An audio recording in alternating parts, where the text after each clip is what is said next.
Hi everyone. So, Anthony's Agri Farm. And sa video na to, tuturuan ko kayo kung paano gumawa ng bagong payroll sheet kada cut-off. And gagawin muna natin is mag-navigate tayo sa Anthony's Agri Farm. Afterwards, employee master list and payroll. Then, since yung ginagawa nating payroll is para sa SM Dicers, 10th and 25th bi-weekly payroll. So, yung setup nito is bi-weekly, which is the 10th and 25th of the month. Okay?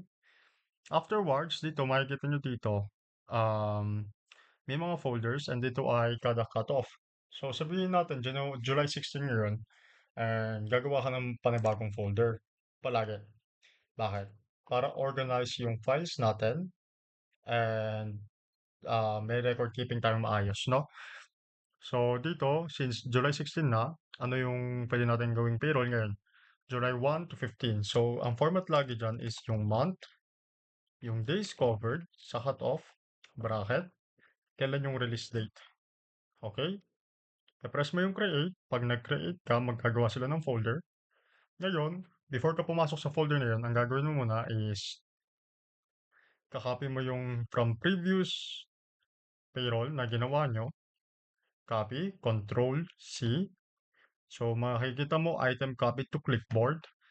And since may nagawa na dito, ang gagawin lang natin is bubuksan yung folder na yun. Control V para ma-paste. So, hintay lang tayo, nagkikreate siya ng copy.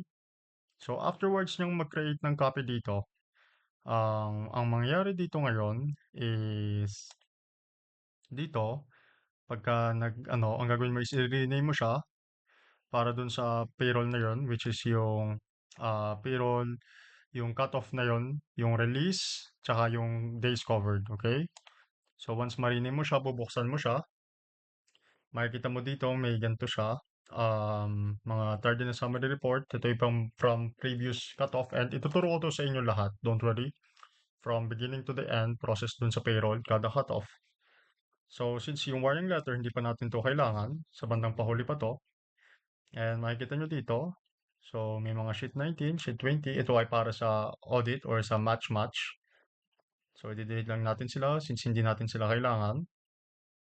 And dito so far ang kailangan lang natin ayusin is yung schedule time in, lunch in, lunch out, coffee, time out, payroll remarks at adjustments. So, ang gagawin lang natin is i-delete natin yung mga entries dito, mga encoded, yung mga inputs, kumbaga. Bakit? Um, Kasi ito yung mga lalagyan natin ng panibagong time in, time out para sa July 1 to 15. Since itong mga to, ang mga inputs na to is from June 16 to June 30. So, hindi natin sila need, okay? Another way na ma-delete nyo is like this. So, just press delete. That's it. I-delete mo lang.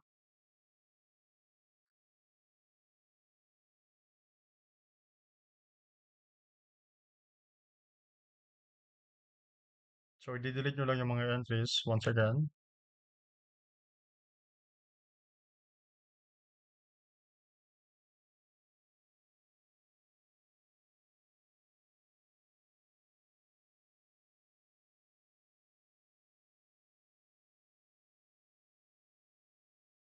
So, once ma-delete nyo siya, makikita nyo dito. So, wala na siyang laman. Yung mga gray areas, remember, itong mga to, itong gray areas na to, uh, never ever, and especially this one, wag nyong papaltan as much as possible.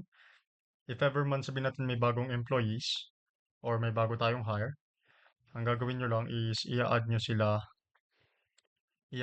dito sa left side sa full name pagka may libreng space, which is this one tulad yan. Okay?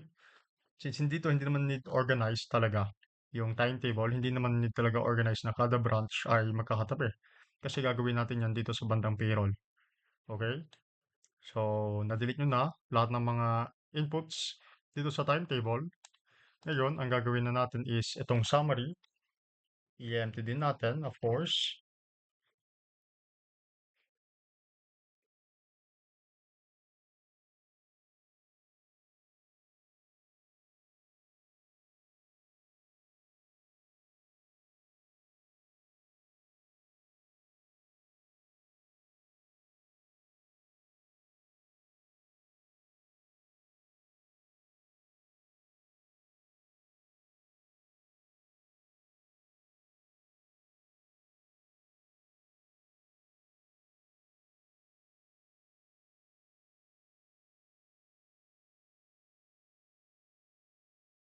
So, empty na siya.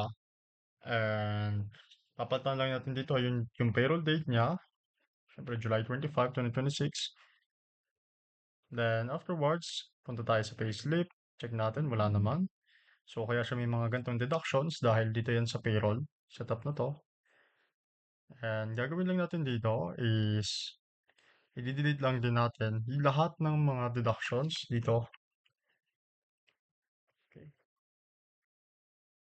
So, pag delete mo siya, syempre mag-zero out na siya. Tanggal ng filter, tanggal yung freeze, no columns, no rows, and papalitan lang tong payroll for the period of, syempre ano ba ngayon? July 1 to 15, 2026. Okay? And after nyan, all set ka na para masimulan mo ang paggawa ng payroll para sa SM Dicers. And ang kakailanganin lang nito is yung time card na galing sa SM headquarters. And after nun, makapagsimula ka na makapag-encode. So, tandaan nyo lagi, timetable yung nauuna. And ito yung unang kailangan tapusin. Then afterwards, yung deductions dito sa payroll summary. And then afterwards, syempre, pupunta kayo dito sa summary para ilagay yung summary na ilalagay sa tawag dito sa BDO. Kumbaga, para sa uploading ng file. Okay? So, dapat laging same ang amount ng summary sa payroll kasi iisa lang yun. Kumbaga, yung summary lang yung ina-upload. Okay? And then afterwards, pwede na kayo mag-print dito sa payslip. So, dito sa payslip, syempre, isa-select mo lang yung mga employee codes, kada employees, and napapalitan siya automatically. Okay? And tuturuan ko kayo more on this sa sunod natin na video. Okay? Yan, automatically naman siya and automatically niya nababasa. Okay, thank you.